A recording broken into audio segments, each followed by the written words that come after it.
Bienvenidos a la segunda jornada del Congreso Internacional Autismo y Neurodiversidad. Nos complace enormemente contar con su presencia nuevamente y esperamos que las presentaciones de hoy les brinden una gran cantidad de conocimientos nuevos, ideas innovadoras y valiosas experiencias. Para comenzar ya con la primera ponencia del día, vamos a presentar a Dafne Santana y Tatiana Luis, quienes nos hablarán de cerebro autista y procesamiento sensorial, una temática por demás de interesante. Dafne Santana Alemán es terapeuta ocupacional con 20 años de experiencia en intervención clínica en personas neurodivergentes. Certificada en juego, alimentación y escuela, se encuentra también formada en perfil sensorial y responsividad en autismo. Además, cuenta con certificaciones en A2 2, ADIR y en integración sensorial por la Universidad del Sur de California. Por su parte, Tatiana Luis es especialista en autismo por la Universidad Tecnológica de España, se encuentra certificada en disciplina positiva, neurociencia y autismo por el Instituto de Neurodidáctica. Además, es máster en comunicación y está certificada en detección, intervención y trabajo en autismo desde el paradigma de la neurodiversidad. Juntas crearon Conecta en Positivo, un espacio en el que enseñan herramientas para criar a hijos en el espectro del autismo desde el respeto, la ilusión y el amor. Es una gran alegría poder contar con ellas hoy. Para conocer más sobre el cerebro autista y el procesamiento sensorial, recibamos a Dafne Santana y Tatiana Luis.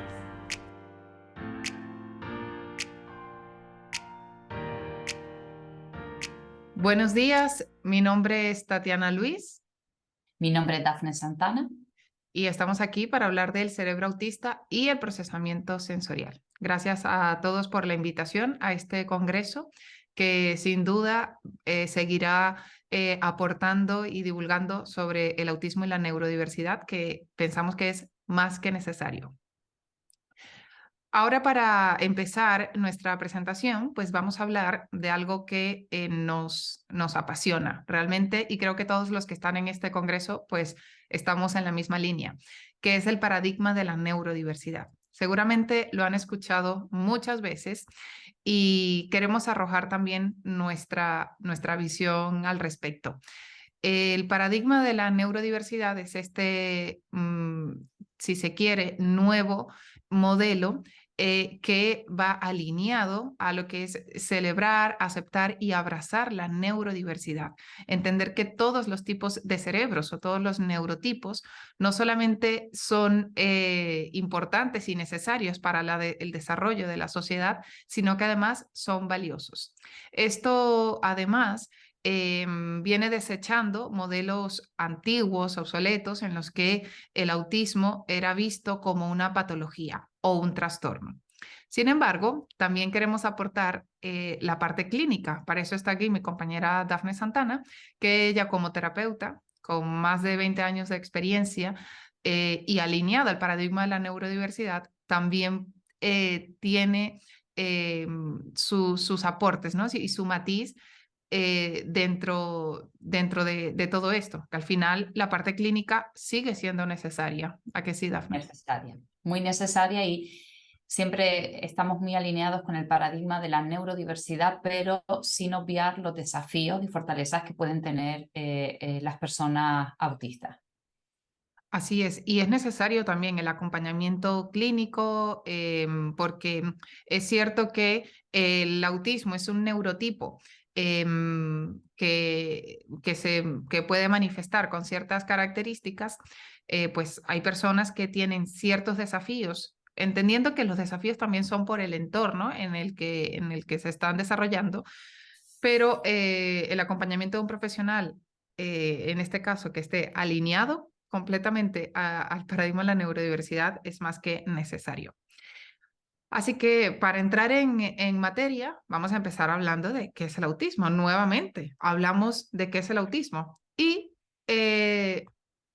esto es según lo muestra el DSM-5, ¿no? Ahora mismo. Exacto, es un gran cambio en el que queremos tratar de que ya se establezca, sobre todo en la comunidad clínica, que es la que todavía nos siguen definiendo el autismo como un trastorno del neurodesarrollo, donde hay un impacto en la comunicación e interacción social principalmente, también hay grandes desafíos en el procesamiento sensorial y eso vamos a observar como patrones de comportamientos o intereses repetitivos que divergen de la norma esperada establecida en la sociedad. Y eso es cierto Dafne lo ha dicho perfectamente, parece que es una norma, ¿no? Lo que es normotípico y no necesariamente tiene que ser así. Por eso estamos, hacia allá va este cambio de mirada que queremos Claro, hacer. es muy importante porque muchas de las intervenciones clínicas que quizás podemos realizar los profesionales es tratando de modificar esas manifestaciones, esas interacciones a que parezcan lo más normotipo posible, cuando debemos entender que que las personas autistas divergen de la norma y que tienen un cerebro neurodivergente y por lo tanto el impacto físico, emocional que supone el tratar de que parezcan o transformarse en neurotípico, no tiene valor ni tiene un cálculo, tiene unas grandes repercusiones para esa persona. Dafne, tú en tu experiencia como profesional que has hecho intervención pues a muchísimas familias, porque no nos gusta hablar solamente del niño o del adulto, sino porque al final esto es algo de la familia. ¿Cómo has visto tú la diferencia cuando se realiza un abordaje desde el modelo médico? Es decir, desde mirar el déficit, lo que le falta a esta persona y ahora el abordaje que está centrado en mirar en concreto cuáles son las necesidades y de qué manera el entorno puede apoyar. El cambio de narrativa es de 180 grados, es decir, puede haber una familia o una persona autista que se siente dañado, o que se siente que no funciona o que se siente que no puede, porque todo se habla desde la enfermedad, desde el trastorno y de lo de cambiar, a mirar desde la oportunidad de transformar los desafíos en oportunidades de cambio. Y siempre me gusta recalcar, no hay que obviar los desafíos y muchos de esos desafíos se aumentan o incrementan por el entorno, pero reconociendo los desafíos y haciendo adecuaciones y acompañamiento a esa persona, podemos transformar en oportunidades de aprendizaje y que esa persona se desarrolle en su máximo potencial. Por lo tanto, el cambio de narrativa es importante. Cuando hablamos de adultos, hablamos desde la perspectiva de decir, no hay nada malo en mí. Tengo que hacer mis adecuaciones, tengo que hacer un cambio de mirada, pero no hay nada malo en mí. Y cuando hablamos de niños, la familia acompaña de forma más positiva al acompañamiento de estos niños, no tratando y centrándose de cambiar a su hijo. Esto es un cambio que además a la familia le da como una perspectiva tan diferente y le da poder, exactamente. Es una visión que empodera. No negamos los desafíos, ni muchísimo menos porque existen, sin embargo, los vemos desde otro punto de vista, desde no mirar el déficit.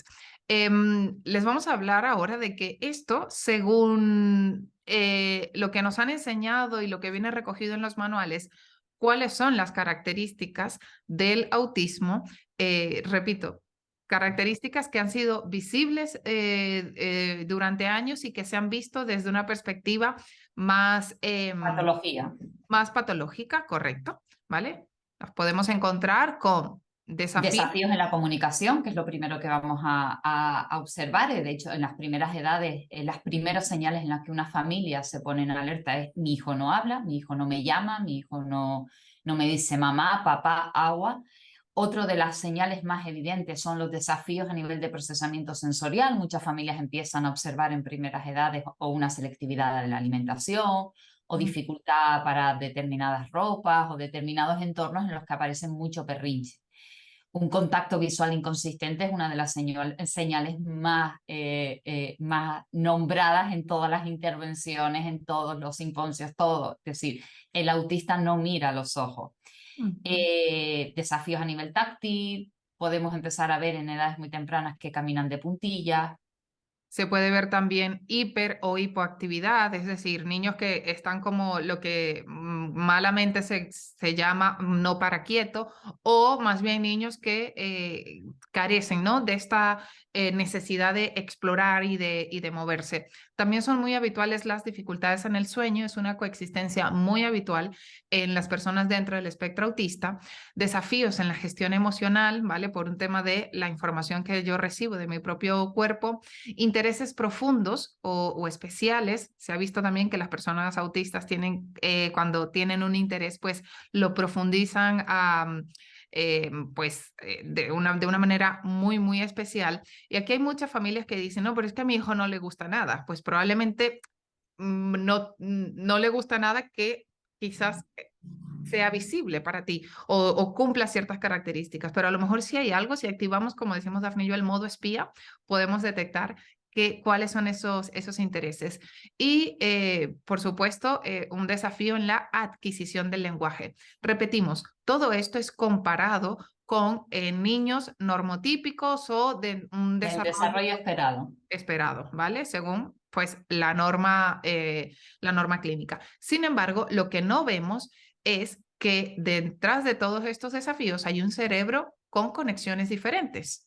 Y es muy importante este cambio de narrativa porque lo que no se ve es que tienen habilidades para procesar la información estática de manera muy diferente. Y entendiendo por información estática que no es la prioritaria en el mundo neurotípico, que nos movemos más en una información dinámica. Entonces, ahí entendemos por qué muchas de las manifestaciones, observaciones que podemos ver de forma externa tienen un origen muy diferente a lo que siempre se había pensado, siempre se había creído. ¿Cuáles son esas, Dafne, coméntanos un poco, cuáles son los ejemplos de información estática en las que el cerebro autista es más eficiente? Pues el cerebro autista es mucho más eficiente en la información estática, por ejemplo, la numeración de números, letras, patrones de colores, patrones de música. ¿Cuántos papás siempre describen? Bueno, yo observaba que si cambiaba la ruta para ir a casa de los abuelos, mi hijo se enfadaba. Bueno, eso es una información estática, el tema de mapas, la fortaleza a nivel de orientación visoespacial que tienen. Y muchas veces esa necesidad de información estática va a interferir no solo a la conexión con el entorno, sino también a las interacciones con iguales, porque las interacciones significativas con seres humanos tienen un gran componente dinámico, no son siempre de la misma manera. Por eso también vamos a observar un juego característico siempre de la misma manera, que a veces se detecta o se identifica como algo negativo, algo que hay que cambiar, alinear. Clasificar por colores, todo eso es información estática en la que los cerebros autistas tienen muchísima más habilidad para procesar esa información. La información dinámica, que es un tipo de información que es cambiante, ¿vale? Que no es algo fijo, por eso lo dice, ¿no? La misma palabra lo indica, dinámico. Por ejemplo, toda la información de componente social es dinámico, ¿vale? Es una información que probablemente tú puedes despertarte todos los días y con el mismo pijama, desayunar lo mismo. Sin embargo, las interacciones que tienes, así sea con las mismas personas todos los días, no van a ser exactamente iguales. Porque pues puede que un día te levantes con malestar, otro día te levantes más contento o contenta y pues tu interacción va a cambiar. Eso es una información dinámica. Toda la información que requiere ser constantemente evaluada y que responde y que va en respuesta del entorno, de lo que esté sucediendo en el entorno. Ahora, como vamos a hablar también del cerebro autista, vamos a entender por qué este cerebro tiene más fortalezas con la información dinámica, con la información estática, perdón, que con la información dinámica. Y pues llegamos aquí a uno de nuestros temas favoritos, que es el cerebro autista. Y vamos a comparar cómo es un cerebro neurotípico y cómo es un cerebro autista. Y para ello a nosotras nos gusta usar esta imagen. Sí, es muy importante porque es como muy visual, siempre nos gusta ayudarnos a acompañarnos de la información visual que creemos que es muy importante para la población autista. Y un cerebro neurotípico, vemos aquí un océano, pero lo vemos desde la superficie, es decir, el cerebro neurotípico procesa la información de manera superficial, que no significa que sea mala, significa que es superficial, obvia muchísimos detalles en el día a día que hacen que su forma de conexión y referenciación con el entorno sea muy diferente a la de un cerebro autista que, como mismo pone la imagen, pues procesa la información de una manera Más profunda. Es decir, fíjense que aquí estamos viendo el mismo mar, el mismo océano, pero visto desde dos perspectivas diferentes. Como bien decía Dafne, superficial no es mala, ¿vale? Y profunda tampoco, ¿vale? En algún No. momento, pues, y los dos funcionan de manera diferente y pues son perfectamente válidos. ¿Cómo se ve una conexión superficial? Yo voy a explicar esto. Una conexión superficial quiere decir que el cerebro, dentro de todas, entre las distintas partes del cerebro, ocurren conexiones para poder procesar la información del entorno y adquirir aprendizajes. Un cerebro neurotípico, ¿cómo se vería esto en el día a día? Por ejemplo, si entras a un lugar, ¿vale? Entras a una panadería, por ejemplo, vas con la intención de comprar pan y te diriges rápidamente al mostrador, ¿vale? Coges el pan y ya está. O sea, has conectado de manera superficial cuál era tu objetivo, cuál era qué era la actividad que ibas a hacer y qué necesitabas realizar, qué pasos debías hacer para comprar ese producto. Y has obviado un montón de información como los olores, bueno, quizás los percibiste, pero no te quedaste allí. Has obviado, por ejemplo, temas de sonidos, sensaciones, etcétera. Sin embargo, ¿esto cómo se vería con un cerebro que procese de manera más profunda esta misma actividad? En un cerebro autista se vería que esa misma acción de ir a comprar un pan, todos esos detalles de olores, personas, la información visual en movimiento, la registraría de una manera muy profunda, es decir, no solo lo que ocurre en el entorno, sino en su propio cuerpo. Está procesando la información de diferentes olores. Un neurotípico podría oler a panadería, una persona autista podría identificar los diferentes olores de panes que pueden haber en esa panadería.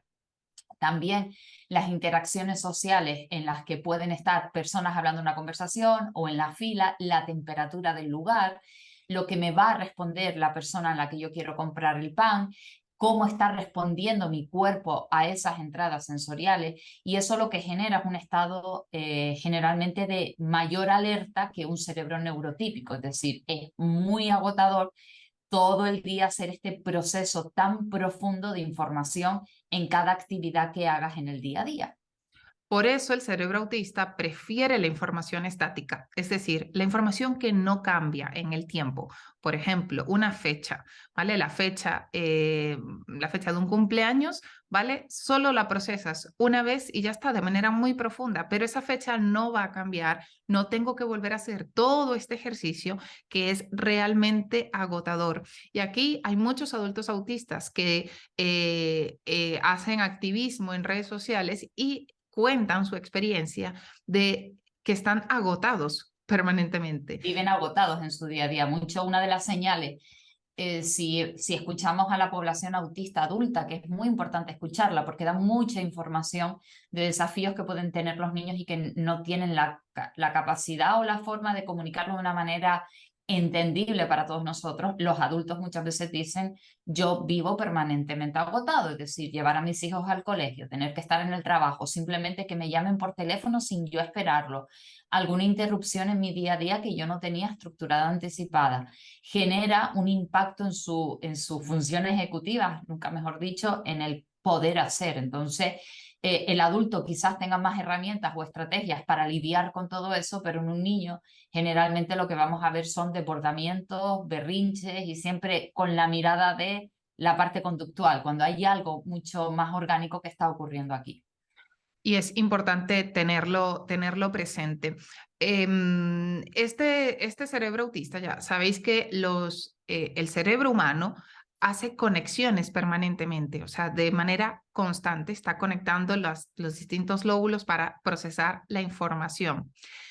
Estas conexiones a larga distancia son las que juegan un papel crucial y súper importante en la integración de la información sensorial y la coordinación de funciones complejas. ¿Cuáles son las funciones complejas? Pues la atención, la memoria, lenguaje, toma de decisiones.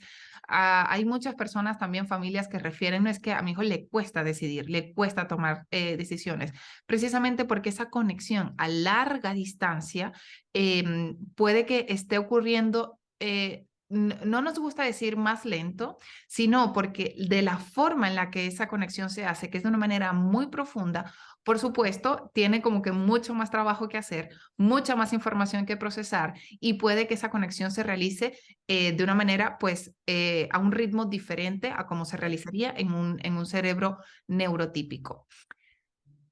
¿Qué Los conexiones? Sí.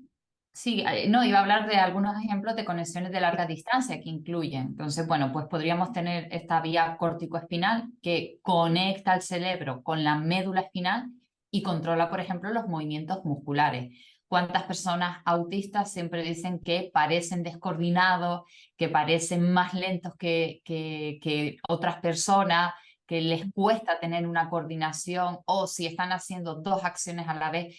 O le piden hacer dos acciones a la vez, parece que esa parte de coordinación muscular se ve mucho más impactada.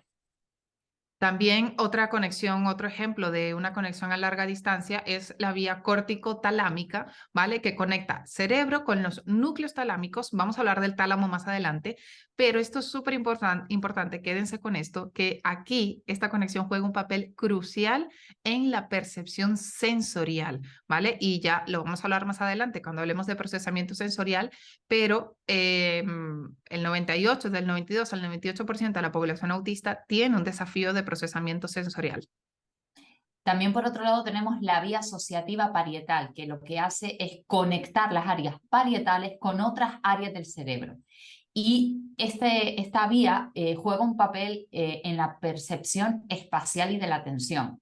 Que también es otro de los impactos a veces muy referidos en la población autista, que dicen, bueno, tienes déficit de atención o tienes una atención sostenida más corta con respecto al neurotípico en determinados momentos, porque si estamos hablando de momentos de focos de interés o intereses profundos de ellos, estas áreas no se van a ver tan impactadas.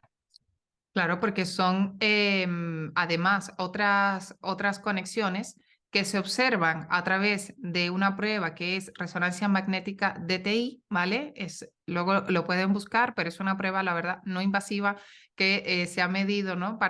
Que se ha usado para medir cómo se ven estas conexiones. Otra conexión de larga distancia es la asociativa temporal, que conecta las áreas temporales con otras áreas cerebrales. ¿Y cuál es el área que se ve aquí reflejada? Es la memoria y el lenguaje, ¿vale? También otros de los desafíos más referidos de la población autista. Por otro lado, tenemos también la vía frontoestriada que conecta la corteza frontal con la sustancia negra y juega un papel muy importante en la planificación y la toma de decisiones. Otro de los grandes desafíos en la población autista, el planificar, organizar o tomar una decisión, o cuando se le pregunta a un niño, ¿qué hiciste hoy en el colegio? Bueno, pues ahí es un mundo muy grande en el que puede tener múltiples respuestas, y al igual de cuando hablamos siempre de la anticipación y la estructura para favorecer que una persona autista esté en confort y que se pueda organizar mucho mejor, bueno, pues aquí está una de las respuestas a nivel del cerebro. ¿Por qué decimos siempre que es necesaria la anticipación y la estructura en las personas autistas? Así es. Bueno, ¿cuáles son estas conexiones? Hemos hablado de las de larga distancia, ahora vamos a hablar de las de corta distancia, ¿vale? Son conexiones que conectan áreas cerebrales como vecinas, que están muy cerquititas una al lado de la otra. Estas conexiones son las que permiten integración local y el control en funciones específicas y complejas, ¿vale?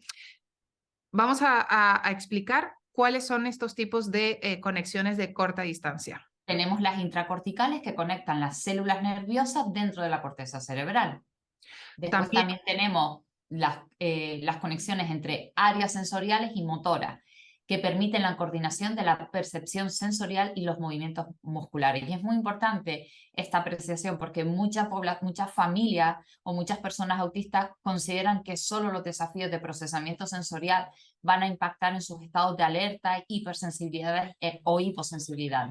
Y tiene una relación muy directa a desafíos a nivel de desarrollo motor, como puede ser motor fino, motor grueso.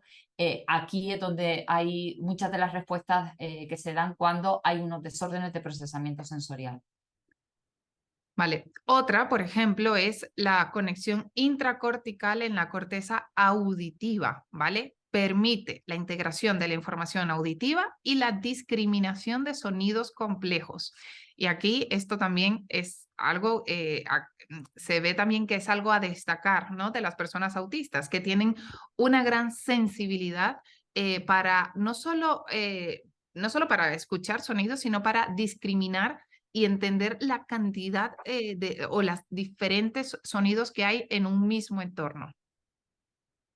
Por otro lado, tenemos las conexiones intracorticales en la corteza visual y que permiten la integración de la información visual y la percepción de imágenes complejas. Es bien conocido la gran fortaleza a nivel de percepción visoespacial que tienen las personas autistas, en la que se fijan en micro detalles que una persona neurotípica la daría por ni conocidas, es decir, quizás no llegan ni alcanzan a registrar esa información visual. Así es. Entonces, ¿por qué hemos contado esto? Porque sí que hemos visto, o se ha visto en los estudios, que entre las áreas vecinas, ¿vale? O las conexiones de corta distancia hay hiperconectividad, es decir, hay muchísimas conexiones. Por eso son fortalezas que podemos ver en las personas autistas, ¿vale? Sin embargo, en las conexiones de larga distancia hay menos, hay hipoconectividad, ¿vale? Es decir, conviven tanto la hiper como la hipo dentro de un mismo cerebro autista. Y esto nos lleva a hablar de una de nuestras partes favoritas, que es el tálamo. Sí, porque aquí es donde se demuestra por qué los desafíos de procesamiento sensorial son tan presentes en la población autista, en el que ya se sabe por imágenes que lo que ocurre es un déficit en la modulación de la conectividad tálamo-cortical. Y lo que vamos a observar es una menor inhibición de esta área y lo que va a haber es una respuesta a la estimulación sensorial. Lo que vamos a observar es que las personas autistas van a tener mayor desafío en filtrar, en registrar adecuadamente, integrar esa información sensorial a los niveles que realmente están siendo, es decir, filtran, procesan y registran la información de manera mucho más profunda, y eso es lo que va a generar bastantes desafíos de modulación sensorial. En primer caso, en este caso hablaríamos de modulación, desafíos de desorden de modulación sensorial. Y esto además es lo que demuestra que los desafíos en el procesamiento sensorial no es una cuestión externa, no es algo que se va a resolver, por ejemplo, con anticipación o con la exposición al entorno. Es decir, no, le tengo que poner mucho ruido para que ya se acostumbre y empiece a tolerar el ruido. Esto no es así, esto es una cuestión orgánica, ¿vale? Del tálamo cerebral, que está dejando pasar mucha información. Con lo cual, vamos a empezar a hablar de cómo es esto de la integración sensorial, qué es la teoría de la integración sensorial y en qué se basa. ¿Por qué es tan importante esto en las personas autistas? Bueno, como llevamos hablando ya un ratito, los desafíos de procesamiento sensorial están muy presentes en la población autista, y en los años 70 una terapeuta ocupacional psicóloga llamada Jane Ace empezó a observar niños con un impacto en el aprendizaje, observaba señales. Y bueno, ahí fue cuando ella comenzó a realizar el modelo de la teoría de la integración sensorial, que es tan primordial, tan necesario en conocer para la población neurodivergente, porque bueno, hay un alto porcentaje en niños, se habla de 92-98% de la población autista tiene desórdenes de procesamiento sensorial. En edad adulta esos niveles disminuyen, pero ahí hay una relación directa con el camuflaje social que se realiza. Entonces, bueno, aquí ya adentramos en un mundo en el que da muchas respuestas y mucha calidad de vida a las personas autistas cuando descubren que estos desafíos que tienen, pues con adecuación y con acompañamiento, pues ese impacto es mucho menor. Hemos hecho este ejemplo para que puedan ver de una manera más visual cómo procesa la información una persona neurotípica, ¿vale? La información sensorial. En este caso, miremos a este niño que va al cole, ¿vale? Él interactúa con su profe sin ningún problema, ¿vale? Interactúa en el patio a la hora del recreo, habla, luego puede volver otra vez a su clase, hace sus tareas, sus deberes, ¿vale? Y sigue interactuando con sus compañeros y pues termina la jornada escolar y va a casa. ¿Cómo se ve esto, Dafne, en una persona autista? Bueno, ya solamente con los apoyos visuales que estamos ofreciendo aquí ya sabemos que se va a tomar más tiempo porque recuerden que procesan la información de manera mucho más profunda. Entonces ese niño, el mismo niño que va al colegio, sabe que al llegar al colegio tiene que lidiar y procesar, y lo va a hacer de forma mucho más profunda, los sonidos, las interacciones sociales, olores, las luces, la sensación del tacto de su ropa. A la vez, eso va a poner a ese cerebro en una hiperalerta porque está recibiendo muchísima información sensorial del entorno. También se le va a exigir, por supuesto, tener una interacción social que va a ser impredictible. No sabemos cómo la profesora o el profesor se va a dirigir en ese momento, en ese día, y tampoco sabemos sus compañeritos. Sus compañeritos son la impredictibilidad. Los niños es lo impredecible por excelencia.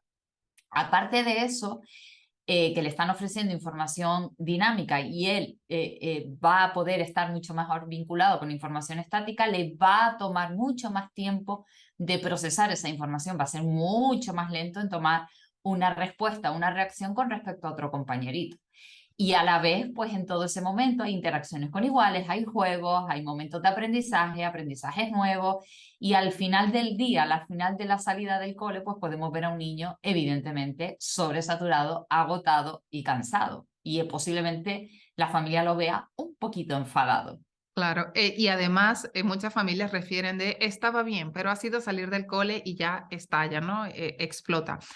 También esto es muy importante que se sepa que aunque tengas una persona o haya un niño, un adulto con desorden de procesamiento sensorial, que no manifieste algún tipo de desafío o que, por ejemplo, en clase, ¿no? Si comparamos a dos niños, el niño con desorden de procesamiento sensorial y el niño con un procesamiento sensorial en la media, puede que los dos hagan las mismas actividades con el mismo resultado, con la misma rapidez, con la misma velocidad, etc. Sin embargo, es muy importante entender que la persona con desorden de procesamiento sensorial, aunque el resultado de su conducta, de su comportamiento sea visiblemente igual, el esfuerzo que ha hecho esta persona para realizar esa tarea es muchísimo más alto. El procesamiento sensorial es uno de mis temas de interés en los que llevo prácticamente mitad de mi vida trabajando y estudiando, y entender qué es el procesamiento sensorial es importante de cara a poder comprender muchos de los desafíos que tiene la población autista, tanto niños como adultos. A mí me gusta relacionar o poder explicar qué es el procesamiento sensorial es como una cebolla.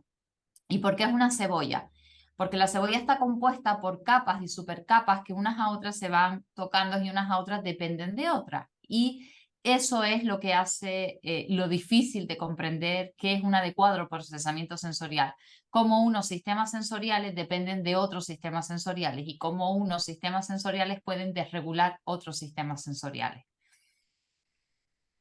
Ahora, ¿por qué traemos a colación el procesamiento sensorial en este Congreso de Autismo y Neurodiversidad? Es porque precisamente un gran porcentaje de la población autista tiene un desorden de procesamiento sensorial.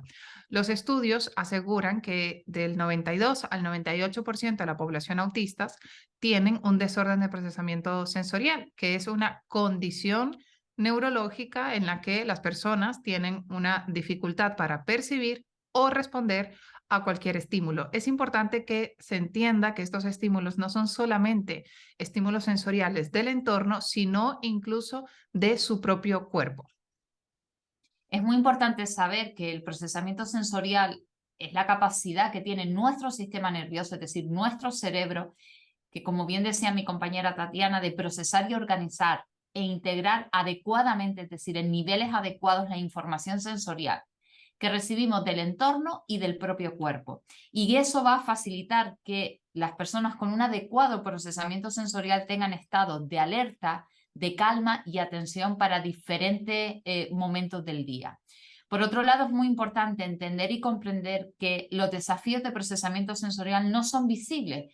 Generalmente nos centramos solo en los auditivos o táctiles por dos cosas muy concretas, porque muchos niños muestran rechazo a entradas sensoriales auditivas tapándose los oídos, o muchas personas dentro del espectro tienen desafíos en el área de la alimentación. Esas son dos áreas muy visibles para el resto de las personas, pero hay muchos desafíos de procesamiento sensorial que pasan no son percibidos por las personas externas a ellos y hacen que muchos de estos niños, adolescentes o adultos con desafíos de procesamiento sensorial vivan en continuos estados de alerta y sobresaturación. A mí me gustaría profundizar en esto que ha traído Dafne sobre lo que es la alerta, calma y atención. Porque a mí particularmente, cuando yo empecé a aprender de esto de la mano de Dafne, le preguntaba muchísimo sobre qué es alerta, qué es calma, qué es atención. Porque alerta para mí decía, alerta y calma, me parecen como contradictorias las dos palabras. Sin embargo, sí es algo que puede convivir, ¿vale? Y lo hacemos todos los días. Por eso siempre, así como yo te preguntaba, Dafne, hace muchísimo tiempo, por favor, explícanos qué es esto de alerta calma y cómo es posible que estén juntas estas palabras. Sí, la verdad que no sé si es por la traducción a veces que hacemos del inglés, de la alerta calma, pero el ser humano siempre tiene que estar en diferentes niveles de alerta calma, es decir, una alerta lo suficientemente adecuada y activa para poder hacer una respuesta adaptativa. Esa alerta calma va fluctuando durante el día, no es igual cuando me levanto por la mañana, cuando haya pasado varias horas, después a mitad de la tarde o ya llegando la noche, va fluctuando, va subiendo picos o bajando picos, pero se mantienen niveles adecuados para poder realizar funciones ejecutivas. Si estuviéramos hablando de un niño, poder estar en un colegio, estar aprendiendo, jugando con compañeros, llegando a casa, haciendo sus tareas, todas las cosas que tenga que hacer un niño, y un adulto igual, es decir, saber que me tengo que levantar para ir a trabajar, tomar llamadas, llegar a casa, hacer todos mis quehaceres. Es decir, tenemos una alerta lo suficientemente adecuada, ni muy alta ni muy baja, es decir, una alerta calma, por eso es ese nombre, para poder funcionar y poder estar en el día a día, en los quehaceres del día. De manera óptima, además. Dafne estuvo hablando de la cebolla y es cierto que aquí es donde más visible se ve este ejemplo, cuando vemos cuáles son todos los sistemas sensoriales, ¿vale? Hay de todos los 8 sistemas sensoriales que hay, interoceptivo, vestibular, propioceptivo, táctil, auditivo, visual, olfativo y gustativo. Es cierto que toda la vida nos han enseñado de manera muy superficial sobre los últimos 5 sentidos que salen aquí. Pero hay 3, ¿vale? Que a mí me gusta llamarlos como los más primitivos, porque son como los primeros en crearse y son como los encargados, bien, de regular o desregular todas nuestro sistema nervioso. Y hay algo muy interesante que Dafne nos va a contar sobre el sistema interoceptivo, que ahora mismo es cuando se está empezando a conocer un poco más. Sí, el sistema interoceptivo era la verdad que el gran olvidado en todo esto del procesamiento sensorial, sobre todo cuando nos centrábamos mucho en la infancia. Es muy cierto que los desafíos de procesamiento sensorial y muchos artículos, muchas formaciones siempre eran centradas en la infancia. Pero esos niños de cuando se empezó a teorizar todo esto, pues han crecido y ahora son adultos y siguen teniendo desafíos de procesamiento sensorial. Y bueno, ahí fue cuando, aproximadamente en el año 20, fue cuando principalmente personas adultas autistas empezaron a decir, oye, es que yo no siento cuando tengo hambre. Oye, es que yo no siento cuando tengo sed. Oye, es que yo voy al baño en el ultísimo segundo cuando ya no puedo más. Entonces, claro, los especialistas decíamos, claro, sistema interoceptivo y todo, muy bien. Y nunca nadie se había planteado el impacto que tiene en el desarrollo, por ejemplo, infantil, porque el control de esfínteres tiene mayores desafíos en una persona autista, porque tenemos desafíos para identificar tengo frío, tengo calor. Bueno, pues ahí está el sistema interoceptivo. Y este está muy relacionado con el propioceptivo. Y el propioceptivo al final es el que fundamenta mucho los umbrales de registro de los otros sistemas sensoriales. Es decir, cuanto más bajo registro haya del propioceptivo, el interoceptivo no estará muy regulado y aumentará los umbrales de registro principalmente táctil, auditivo y visual. Es decir, que cuando visiblemente se ve una desregulación quiero decir con esto? Me molestan los ruidos, me agobio con un montón de personas, me molestan las texturas, las temperaturas, el olfato del olor de las cosas y me genera una respuesta de rechazo. Quiere decir que los sistemas sensoriales más profundos o más primitivos o los que están en la base ya han activado esa desregulación y se hace visible en los sentidos como más superiores. superficiales. Generalmente el sistema nervioso manda señales al sistema interoceptivo, que yo siempre digo que está de vacaciones en la población autista especialmente, se fue de vacaciones y no quiso volver.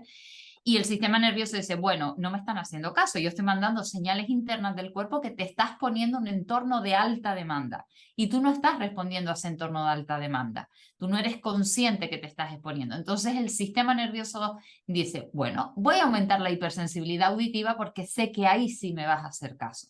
Y de hecho, cuando se lo preguntas principalmente a personas adultas autistas, lo explican muy bien, dicen, yo hay sonidos que cuando estoy bien no soy capaz de percibir, y ese mismo sonido en un estado de sobresaturación soy capaz de escuchar pasar la sangre por mis venas o los latidos de mi corazón. Entonces, claro, ahí ya están llevando un extremo de sobresaturación que ha podido ser de horas, días o incluso semanas, porque hay personas que viven en un continuo estado de alerta total de sobresaturación, que es lo que nosotros llamamos los colapsos sensoriales, que muchas veces se confunde con crisis de ansiedad, estados depresivos y etc, etc. Absolutamente. ¿Y por qué es importante que traigamos esto? Porque esta casita me parece que resume muy bien toda la teoría de la integración sensorial y por qué es importante trabajar en la regulación. Porque es importante entender que todos los seres humanos hacemos procesamiento sensorial y que las personas que tienen un desafío en ese procesamiento sensorial pues van a ver impactadas todas, o sea, el resto de sus áreas de desarrollo, ¿vale? Esta casita es muy visual para poder entender de qué manera se va construyendo todas estas habilidades que en realidad lo que nosotros, el ojo humano, las personas, nos fijamos casi siempre en las conductas que se ven en el tejado, ¿no? El comportamiento, el aprendizaje académico, actividades de la vida diaria. Vemos si una persona adulta es efectiva o no en su puesto de trabajo, vemos si cumple los horarios o si hace las tareas, vemos si un niño, una niña en su jornada escolar está cumpliendo con todas las demandas académicas o se está portando mal o bien, ¿vale? Abro aquí, pongo entre comillas, en función de lo que se cree que es. ¿Vale? Pero obviamos toda esta cantidad de información que hay debajo de ese tejado en sentido metafórico. Y es súper importante comprender esto, porque muchos de los desafíos que son observables tienen un origen no observable y siempre queremos dar una respuesta de modificación de eso que observamos cuando no estamos detectando, analizando o identificando esos desafíos a nivel que no lo vemos y que no los detectamos. Entonces, muchas veces el impacto en funciones ejecutivas está intrínsecamente ligado a los estados de desregulación. Y ahí es cuando cambia un poco esa narrativa de los enfoques de intervención, enfoques de acompañamiento que debemos hacer para que este tejado se observe bien, es decir, para que haya un adecuado comportamiento, haya un adecuado aprendizaje y una adecuada autonomía, pues hay otras áreas que deben estar ok, o sea, tienen que estar check, check, check para que funcionen de forma natural. Así es. Y esto, hablando de lo que es visible y lo que no es visible, casi siempre se suele confundir a lo que los desórdenes de procesamiento sensorial son observables cuando hay un niño, una persona, un adulto que tiene una hiperrespuesta, ¿vale? O una hiporrespuesta. Bueno, la hiporrespuesta quizás es menos... Menos Menos fácil fo- de identificar. menos fácil de identificar. Pero la que es la hiperrespuesta, es decir, una respuesta muy alta a a esa información sensorial recibida, es cuando se ve, ¿no? Los típicos, que se tapan los oídos, que me molesta la ropa, que, no, no puedo ni con la mínima etiqueta, ni con la cosita muy La textura pequeñita de la comida. dentro de un No puré. puedo comer esto. Entonces ahí dice, ah, vale, aquí hay un desorden de procesamiento sensorial. Pero en realidad lo que esto nos dice es que puede que haya un desafío en la modulación, porque aquí es donde la cuestión se pone un poquito más profunda y más técnica y podemos explicar en qué consiste realmente un desorden de procesamiento sensorial y cómo impacta la modulación sensorial. Sí, porque la modulación sensorial, que es una de las áreas en las que se van a ver impactos cuando hay desafíos de procesamiento sensorial, lo que nos va a permitir es una adecuada modulación, es tener niveles óptimos de la alerta calma que hablábamos antes. Y esos niveles óptimos de alerta calma lo que nos va a favorecer es ser capaces de mantener mi atención en eso ahora mismo que tendría que yo hacer, es decir, en lo que yo debería participar. Y la participación en los seres humanos se identifican como funciones ejecutivas. Todo el día estamos haciendo funciones ejecutivas, desde que nos levantamos, nos preparamos un café o un niño se va al cole y saca la libreta para hacer un dibujo o escribir un dictado, son funciones ejecutivas. Desde hablar con el panadero de la panadería del principio de nuestra charla, son funciones ejecutivas. Entonces, cuando hay una adecuada modulación, estos 3 puntitos van a ser check, check, check, perfecto, todo maravilloso y todo fantástico. Pero cuando hay desafíos de procesamiento sensorial, hay un impacto en la modulación sensorial que va a impactar en estas áreas de la alerta, calma, atención y por consecuente lo que nosotros vamos a observar es que no es capaz de, ¿no? No es capaz de hacer esto, no es capaz de hacer esto otro. En sentido práctico, a nosotras siempre nos gusta decir que la modulación sensorial, bueno, lo dice incluso su palabra, ¿no? La palabra misma lo dice, modular. Consiste en este proceso automático que hace nuestro cerebro, que a nosotros nos gusta decir que el cerebro se vuelve como un DJ, ¿vale? Y Y va que subiendo y bajando. va subiendo y bajando la información sensorial en función de la necesidad que haya o la necesidad que haya en la participación de alguna actividad de la vida diaria, funciones ejecutivas, etcétera. ¿Cómo hace el cerebro y por qué decimos que es un DJ? Porque, bueno, puede que reciba una cantidad de información auditiva, ¿vale? Todas las personas recibimos la misma cantidad de información auditiva. La cuestión es que allí nuestro cerebro dice, vale, ahora mismo este sonido tan delgadito que está por allí o es que el sonido de fondo no lo necesito para realizar, por ejemplo, esta actividad, como ustedes que están aquí viendo este congreso y esta conferencia, ¿vale? Seguramente alrededor hay muchos sonidos que no se están dando cuenta porque su cerebro decide que le va a subir el volumen o a subir la intensidad a la entrada sensorial nuestra, es decir, a nuestra voz, a la pantalla, etcétera. En cambio, las demás entradas sensoriales las puede bajar. Por eso se llama una modulación, porque va subiendo y bajando en función de la necesidad. Pero, ¿qué pasa cuando hay un desorden de procesamiento sensorial y hay un impacto en la modulación, Dafne? Que siempre vamos a estar en un estado hostil de alta demanda, es decir, un estado en el que yo no sé modular adecuadamente en el lugar en el que estoy y de manera mucho más intensa voy a tener umbrales de registro mucho más altos de lo que realmente son. Entonces, al final, registras cosas que no serían necesarias registrar. Ahora mismo yo estoy en mi despacho, estoy concentrada dando esta charla con Tatiana y todo lo que está pasando fuera de la calle, mi sistema nervioso dice, esto tú no lo necesitas para estar aquí. Yo lo desecho, mi cerebro de forma automática bloquea y dice, no es necesario para estar.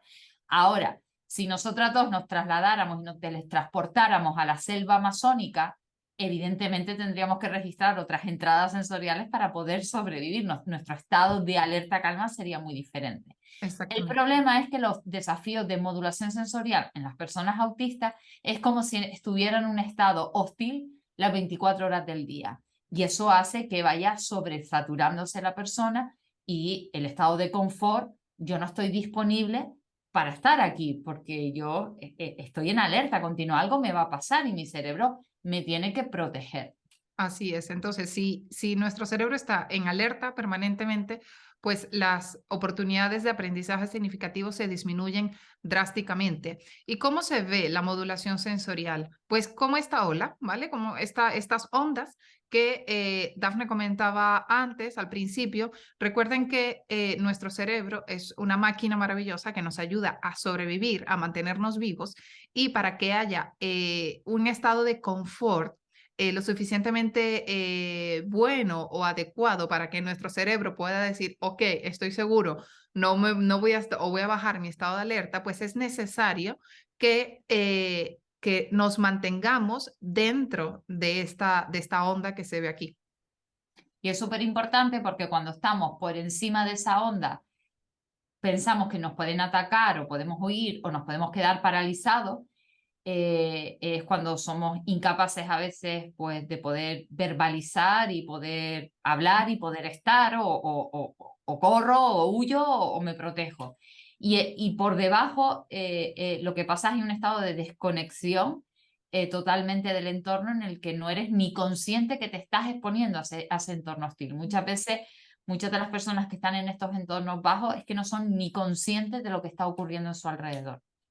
Entonces, claro, lo importante es que haya un acompañamiento y un programa sensorial adecuado para que pueda reducirse. ¿Qué ajustes podemos hacer para poder mantenernos en un estado de alerta calma adecuado, especialmente para las personas dentro del espectro autista que tienen un desafío de procesamiento sensorial? La primera herramienta, ¿vale? Que somos fans absolutos de esto, es realizar un perfil sensorial, que es un test, ¿vale? Muy sencillo además de realizar, con un terapeuta certificado en integración sensorial, que te va a permitir los resultados que va a arrojar este test, esta prueba, que es una prueba estandarizada, es entender de qué manera tu cuerpo, tu sistema nervioso está registrando los estímulos y está procesando los estímulos del entorno, con lo cual es el punto 1 para establecer una hoja de ruta clara para mantener un adecuado estado de alerta calma. A partir de ahí, a partir del análisis y la interpretación del perfil sensorial, lo ideal es que tú recibas un programa de regulación. Cuando hablamos de niños, hablamos de corregulación, para que un adulto corregule al niño hasta que el niño aprenda y automatice estos mecanismos de regulación. Y en un adolescente adulto ya estaríamos hablando de regulación, porque es el mismo el que está haciendo autorregulación. Esto al final se realiza en diferentes momentos del día, dependiendo de su perfil sensorial, y cambia sustancialmente la calidad de vida de esta persona de cara a los estados de sobresaturación muy conocidos en la población autista o población de familias con personas autistas, como son los meltdown, los shutdown, los burnout o colapsos sensoriales generales. Otra herramienta, y más que una herramienta, yo diría que esto tiene que ser ya algo sí o sí de realizarse, es la anticipación. Y aquí queremos hacer una salvedad. Hay muchas corrientes alguna corriente que dice que los desafíos de procesamiento sensorial se resuelven con anticipación, y no necesariamente, o sea, no, es que no es así. Ya sabemos que un desorden de procesamiento sensorial tiene un origen orgánico, ¿vale? Por una estructura de las conexiones del tálamo, ¿vale? Hacia la corteza prefrontal, y por el desafío que existe, ¿no? En esta adecuada modulación. Entonces, con anticipación no vamos a disminuir el desafío de procesamiento sensorial. Eso se trabaja con un programa de regulación. Lo que sí puede ayudar la anticipación es que el cerebro autista, al ser más eficiente procesando la información estática, ¿vale?, le pueda dar el tiempo suficiente para procesar la información que se le está presentando, la estructura que se le está dando, para que pueda integrar esa información y que pueda actuar en función de esto. Cuando no hay anticipación y cuando se expone el cerebro autista a una información dinámica, sin anticipación, sin estructura, en medio del caos, pues esto dispara un estado de alerta muy alto, ¿vale? Lo que dificulta o impide que las personas dentro del espectro puedan participar de manera efectiva y puedan tener oportunidades significativas de aprendizaje.